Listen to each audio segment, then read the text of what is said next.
enjoyed just kind of checking in with everybody. A little bit different than the YouTube platform, and so I just want to make sure that there is some engagement. We're trying to get used to some face-to-face contact in the next few weeks. I think yesterday Cuomo released the information about we can go back to 25% capacity in gatherings.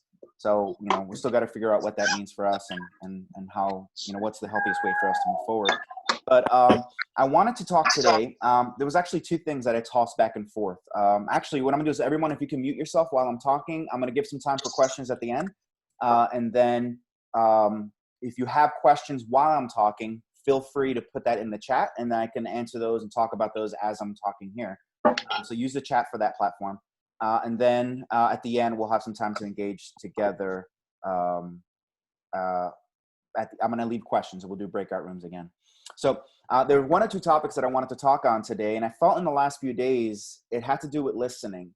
And maybe it was more of like a word for a season word that someone needed to hear, particularly even myself. I found myself in this isolation. I find myself in light of the protests and the killing of George Floyd and all that stuff. Just angry and wanting to get a point across and not spending enough time listening.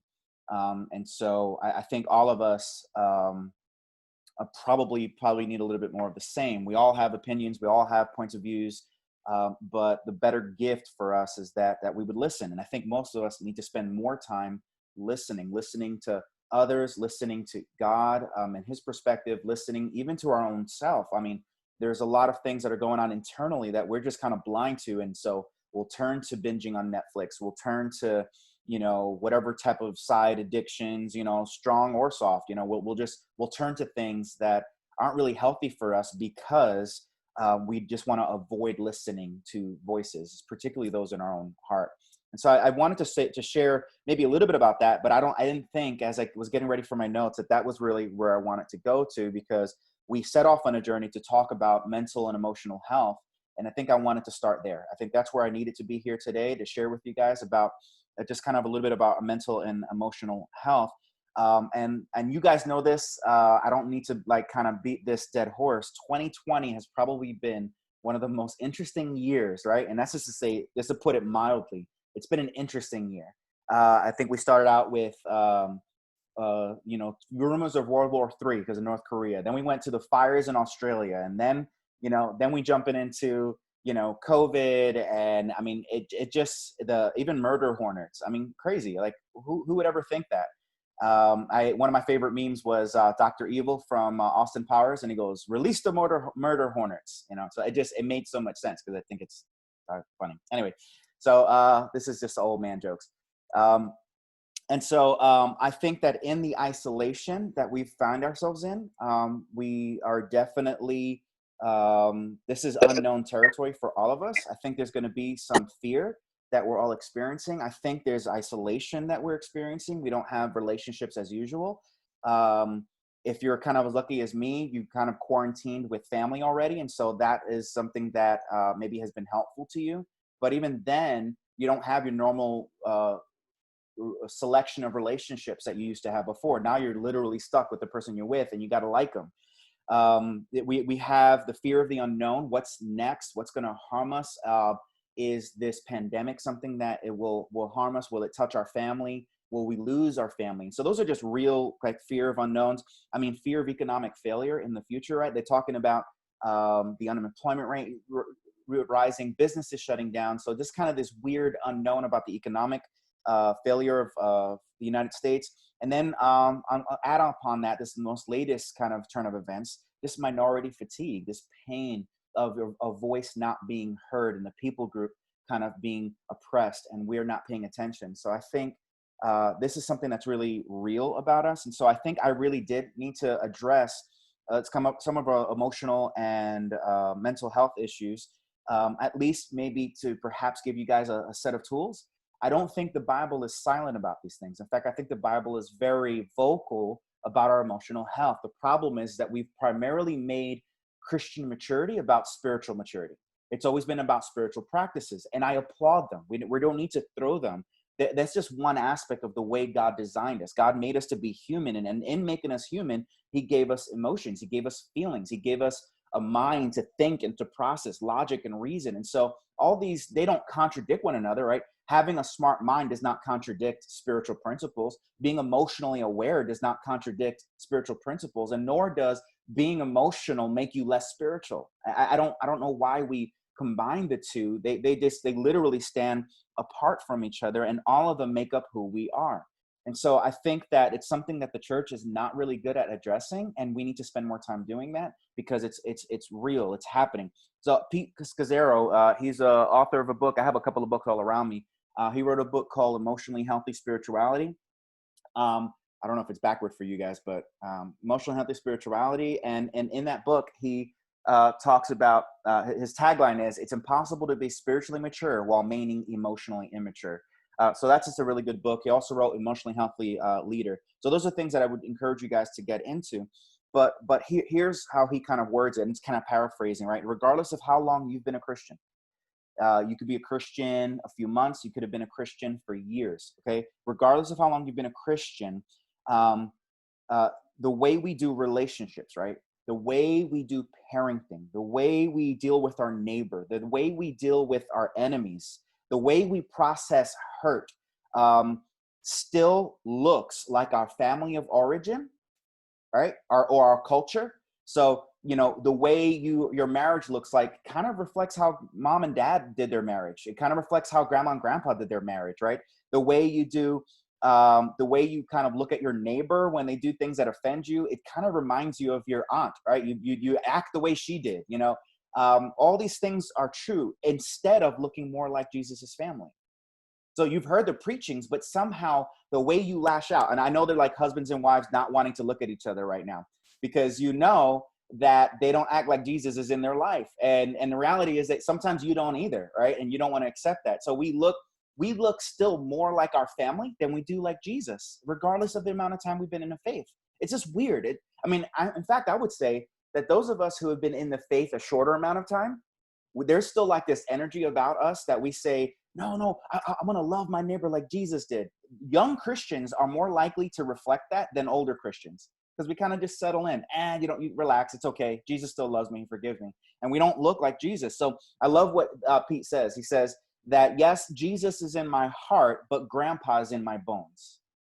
And I love that. We know that Jesus is with us. We know that he's in our heart, but grandpa is still in our bones. And we got to shake that up a little bit, because as I grow in my faith, it should affect everything else. It should affect how I do relationships, but we're not allowing our spiritual practices to affect our relationships. And I would say it's because we're avoiding the emotional person. We're not allowing that emotional person to grow, to mature. Okay. So I want to read from Genesis chapter 3, verse 7 to 11. In Genesis, I'm going to see if I can share my screen with you guys. Genesis chapter 3, it's actually the verse where God is confronting Adam and Eve in the garden. And obviously, you guys already know, they were told not to eat of the fruit of a particular tree. We don't know what kind of fruit it was. But the serpent comes in and he convinces Eve to eat the fruit. And she says it looked beautiful. She wanted to have it. She knew that she shouldn't have had. And here what you see what's going to happen is that she moved from instinctively knowing in her heart that God commanded her not to eat. And she went to a purely mental assent, and she says she wanted wisdom. And so she went from a understanding of what God was asking of her emotionally, and then made it to a logical reasoning thing. And she made a decision that she knew in her heart she shouldn't have made. And so she eats that. So I want to highlight too, it was the woman first. Just kidding. So she eats the fruit. She gives it to her husband, who's right there. He's not protecting her. He's not guarding her. He's not standing up for her. He grabs the fruit. He eats it. And in verse 7, here's where we start. At that moment, their eyes were opened, and they suddenly felt shame at their nakedness. And I want you to see that the first thing that happens is not that they blow up. It's not that they die. It's automatically the first thing that happens is a feeling. It's a feeling they were unfamiliar with. It's a toxic shame that they had no clue what that was about before. They were completely naked. In other words, another word we could use there is vulnerable, right? They were vulnerable human beings, and they had no problem with expressing how they were feeling, where they were emotionally, and it was no problem for them to be naked. And all of a sudden, they felt shame at who they were, and how they were made. Okay, so feelings. So they sewed up fig leaves together and they covered themselves. Verse 8, when the cool evening breezes were blowing, the man, or Adam, and his wife heard the Lord God walking in the garden. So they hid from the Lord among the trees. And then the Lord called out to the man, where are you? Where are you? Verse 10, he replied, I heard you walking in the garden, so I hid. Here's another feeling word, I was afraid because I was naked, because I was vulnerable. And then God's response to them, we're going to finish here, who told you that you were naked? So I'm going to stop sharing. So I mean, just a lot of amazing pieces kind of stuck in this verse here. Shame is, we see that he said that they felt shame at their nakedness. Whereas before this moment, before they ate this tree, before they got a knowledge, right, which is really what he said is knowledge. The fruit was a fruit of the knowledge of good and evil. He says, I mean, what I think I see here is that vulnerability was a normal part of their existence. They were made to be feeling beings. They were made to be naked and vulnerable beings, and they had no problem with it. And one of the first fruits of sin is that all of a sudden, that vulnerability is unacceptable. All of a sudden, that nakedness is unacceptable. All of a sudden, toxic shame overwhelms them. And what do you see as a fruit of that toxic shame? One, you see a fear, an unhealthy fear that leads to some type of anxiety. And then you see them hiding, okay? He says, where are you? He says, I hid myself. I was afraid. I was naked, or I was ashamed. I was vulnerable. And God's response to them is, who told you that you were naked? And so the question I want to ask you guys here is, where are you, right? That's kind of like the big question here. Where are you? We're going to get a second later on to talk about that, and you'll be able to answer that specifically. But where are you is a big question.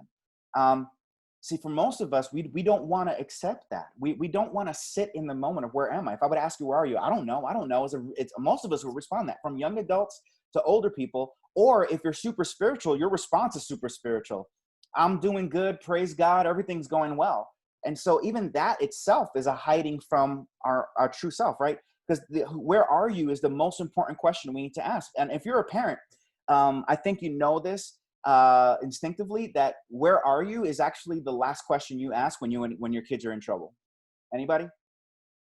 You ever see your kid throw a mess, throw a fit, break something, drop something, spill something, and the first thing you say is, how are you feeling? Any parents ever do that? Raise your hands. Yeah, nobody here. I don't.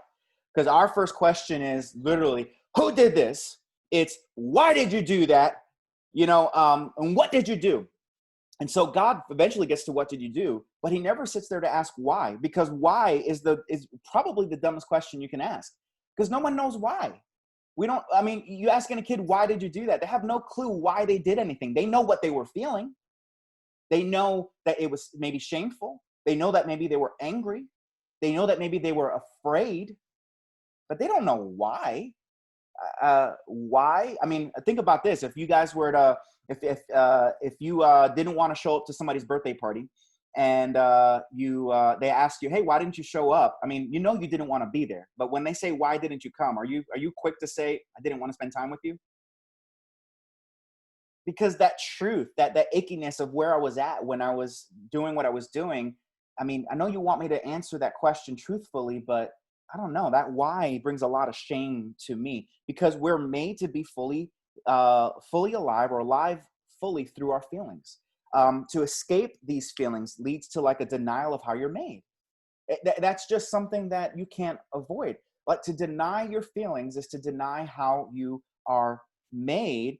And it interrupts our process to becoming truly, fully living adults, because we have to feel. We're made to feel. And when we depress those feelings, For instance, if you depress anger, right? The Bible talks about anger. Again, I want you to know that the feelings are not evil. Anger is not evil. The Bible says, be angry, sin not, okay?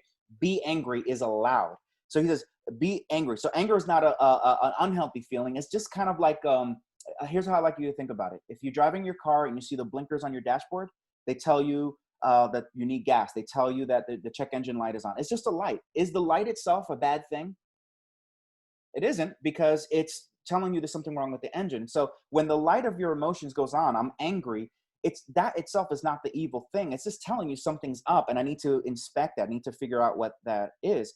But when you, for instance, take anger and you depress anger and you push anger all the way down to the bottom of your stomach and you don't allow yourself to feel that or go to that place, what happens is you begin to leak over everyone else. It looks like depression. It looks like anxiety, because you keep pushing your emotions all the way down to the bottom, the pit of your belly, and you're not allowed to. And all of a sudden, I like the way Jimmy Evans puts this, today's anger I can manage, yesterday's anger blows up. So we're meant to deal and be and live fully through our emotions. And so, I mean, what we're going to have to do is maybe look at a baby. Like if you guys have ever had an experience, maybe you haven't had a baby, but maybe you've been around babies. Here's the one thing that babies will teach you right away. Babies, excuse me, are made or are born into this world with an ability to feel. They can't help it. In fact, they're powerless. They are powerless to change how they're made. They feel, they're fully present, they're fully living. What do I mean by fully living? They know exactly what's going on right now. I'm angry because I want FaceTime. I'm angry because I want food. I'm sad because I'm feel lonely and I want someone to hold me. You ever watch a kid in the crib? I don't want to be there. And it's this need for relationship. All of our children, even Delilah knows this. Like when she wants something, she wants time with daddy, she goes grab daddy face, right, Delilah? You grab daddy's face and you say, I want you. I want eye-to-eye time with you. All of us are born. Children are our best teachers. They teach us that it's okay to feel. Which of you guys would shame your kid for feeling? None of us do. And God doesn't either. And so feeling, emotions, just it's the real me trying to come forward, and it's me admitting my neediness, that I need people. I'm angry because something was taken from me. I'm lonely because I desire people in my life. I'm sad because this, something that I maybe I couldn't accept that something got lost, and I'm just, hey, I'm feeling sad. I don't feel sad. I mean, that's a rejection of the person. For you to tell someone don't feel that way is a rejection of that person. It's like looking a child who wants a hug and say, hey, get away from me. Don't feel lonely. And literally that kid says, you're rejecting who I am made to be. And so we reject these emotions and feelings. And because we reject our emotions and feelings, what ends up happening is we leak. We leak. You cannot help but feel. And because you don't want to feel, you leak. It pours out of your way you do relationships. It looks like passive aggressive. Any passive aggressive people here? It pours out. No matter what you're doing, your feelings want to be forced out. And if you won't let it out naturally and lovingly, then it's going to leak out over people in just really negative ways that are not healthy. And so eventually what happens is a kid is taught it's not okay to feel. Or a kid is taught, even spiritually speaking, in our spiritual worlds, you're taught that if you feel, it's an immature thing and you have to mature out of it. And yet God plainly tells us in the New Testament, you have to be like a child to be welcomed into the kingdom. And so I think that we need to be looking at our kids and reminding them it's okay to feel, but let's navigate through those feelings, because those kids don't know how to do that. And we don't know how to tell them how to do it because we never navigated our own emotions. And for those of us who are in minority upbringings, emotions were beat out of us. If we cried over something, I remember, I know my mom and dad are here, so sorry, Mom, you don't got to show your face. I remember, if you guys remember this one, you're crying, you're angry. Do you want a reason to cry about? Because I'll give you a reason to cry about. No, I already have reason to cry, and I'm crying about it right now already. And so we want to give you a better reason because that other reason was not good enough. And so we try to do the best we can with what we know, but man, we're taught not to be feeling beings. In other words, we're taught not to be made as God called us to be made. It's a rejection of ourself. It's a rejection of who God made us to be. And so here's what happens. Ready? Number one, our kids learn to hide themselves from us as parents.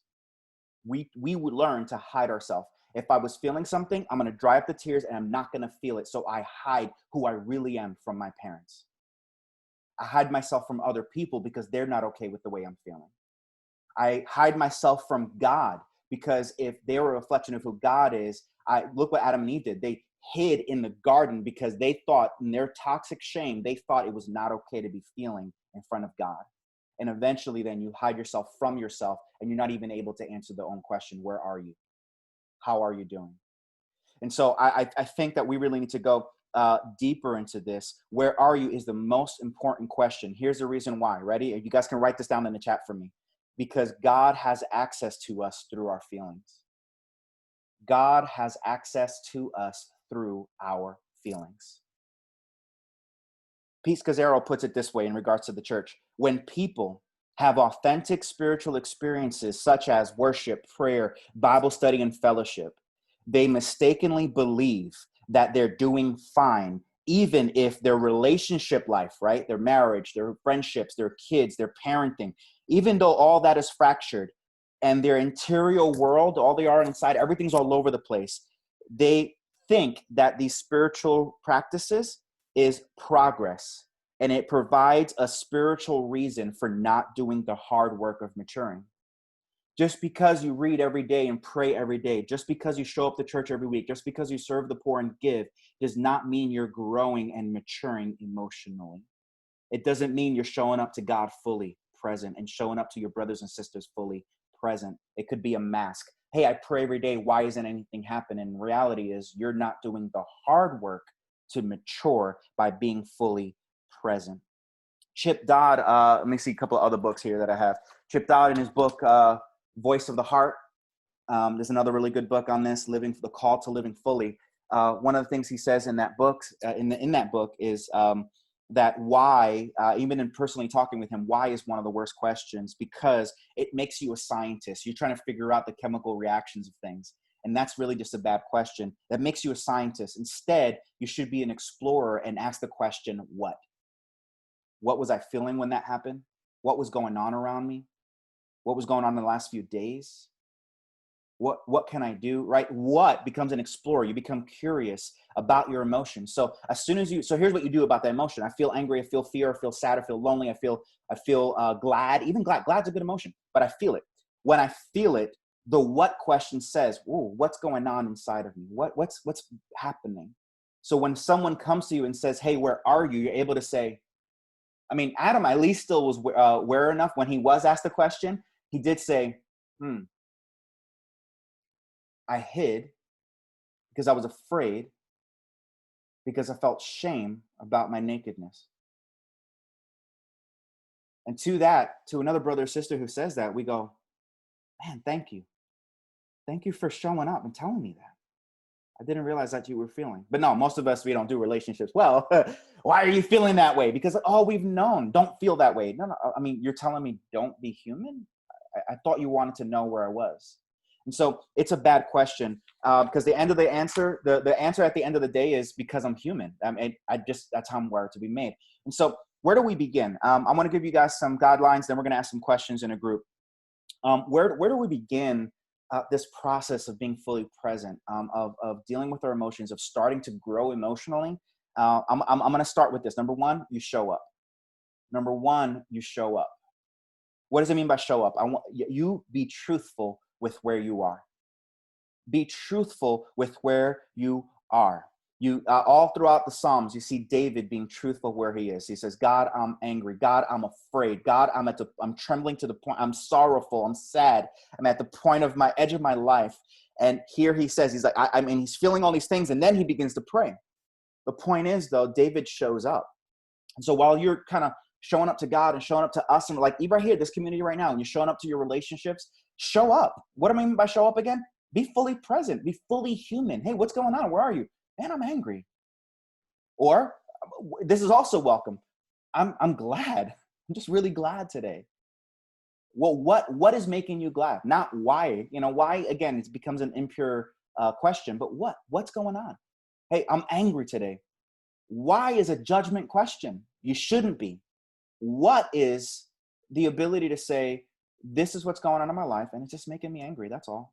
Man, I'm sorry. That's great. Thank you. So, but I'm assuming that the person who's listening to me is able to listen to me without being personally attacked. So if you're the listener, so if you're the person showing up, you're saying, I'm being truthful with where I am, with the best words of emotional feelings I can come up with. I'm feeling. Listener, if you're a listener here, ready? If it happens here in our group, you as a listener, you listen without fixing. Because you don't fix humanity. You don't fix that. You show up and say, maybe even relate. I've felt angry before. Have you? Nod your heads. Have you ever felt angry before? Have you ever felt sad before? Have you ever felt fear before? And so you as a listener, you listen without fixing. All good? Second one is you trust. You trust that who God made you to be is perfect.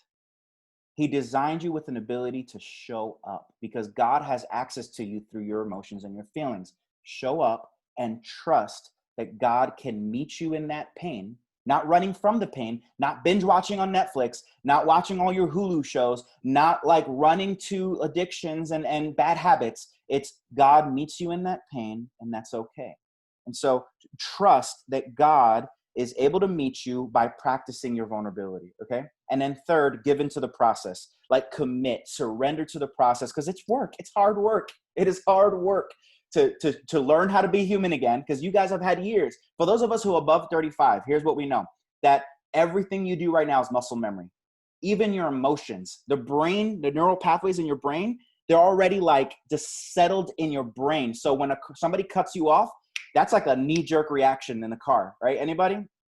If your husband looks at you just the wrong way, you're done. You're set off. If your kids break something, it's like this automatic response. You don't even have control anymore. And so you have to commit to the process. You have to commit to the process. This is hard work. Let me stop. What am I feeling? Listener, listen without fixing. Trust that God is going to meet me in my pain. And I'm going to commit to just feel without bursting and hurting people, And so I think that's going to be the hard work. Let me answer this question. I see a question coming in, and then I want to work to some groups. What if being vulnerable makes you relatable? That's it. That's exactly it. If I'm on the other side of receiving and I'm being vulnerable, if I were honest too, I'm angry about that too. Oh my God, we're humans together. Could you imagine that? Sometimes, the way I process through my own life is, I think sometimes I am, I think I'm fairly smart. I mean, there's definitely a whole bunch of blind spots. And what I'm saying is, I think given enough time, if I just relax, my mom knows this. I often say, Mom, I'm ready to quit, a couple years ago. And my mom goes, don't make any decisions. Go take a nap. We'll talk on Friday. No, I want to argue about it now. I want to be angry about it now. We'll take a nap. We'll talk about it Friday. Friday comes. Hey, how are you feeling? I'm good. I'm not ready to quit. Because it's like this momentary thing. So here's what I'm saying. When you come to, right, and like all the red colors come all the way down, you kind of know what you could have done better and what's easier to do. You know what's much more powerful? For another human to sit with you and go, man, I'm sorry. And all of a sudden you feel human with another human. And then you can ask, do you want me to give do you want me to help you with that? Wives, how many of you guys come home and you tell a story about a bad day at work and you want your husband to fix it? My wife doesn't want that. Just listen to me talk about this day. And then if she wanted me to tell her how to talk to her boss tomorrow, she would ask, what do you think I should say?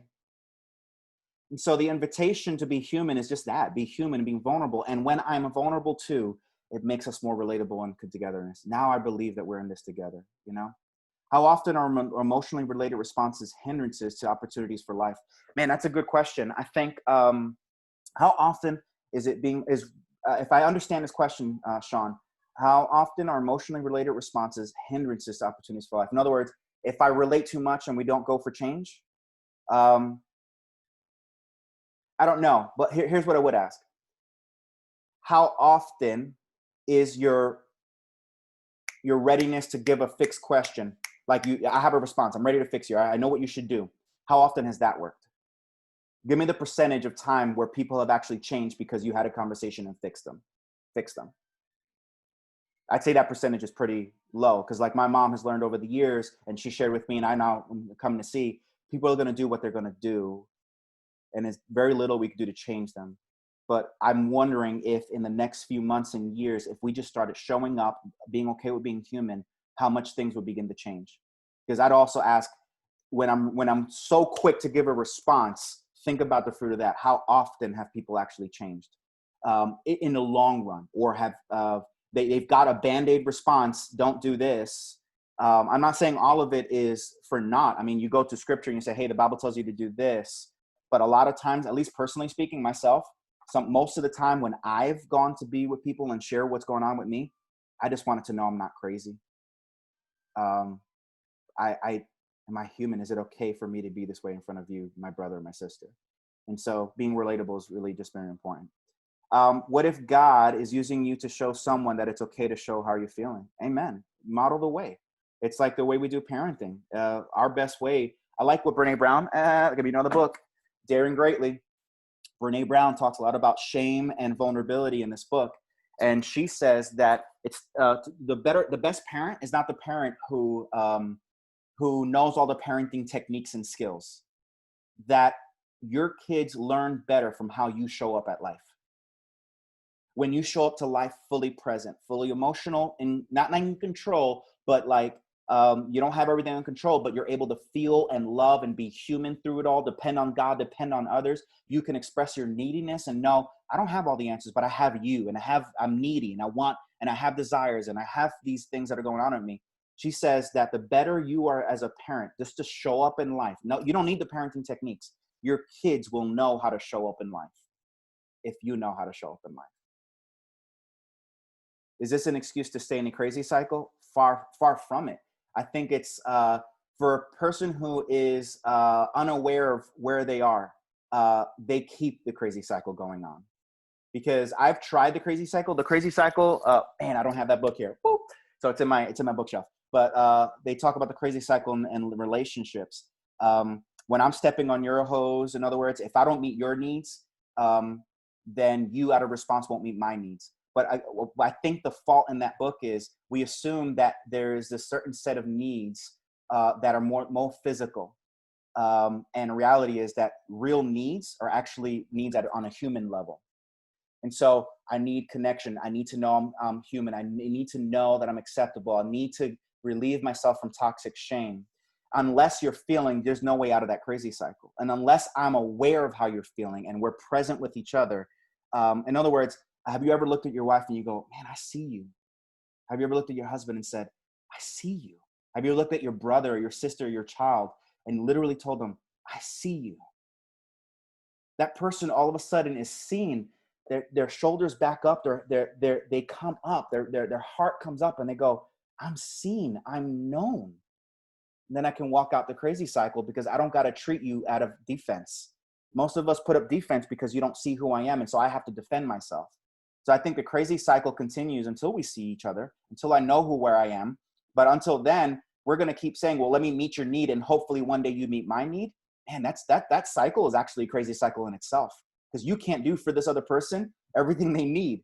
Husbands, wives, raise your hand. Could you meet all of your wives and husbands' needs?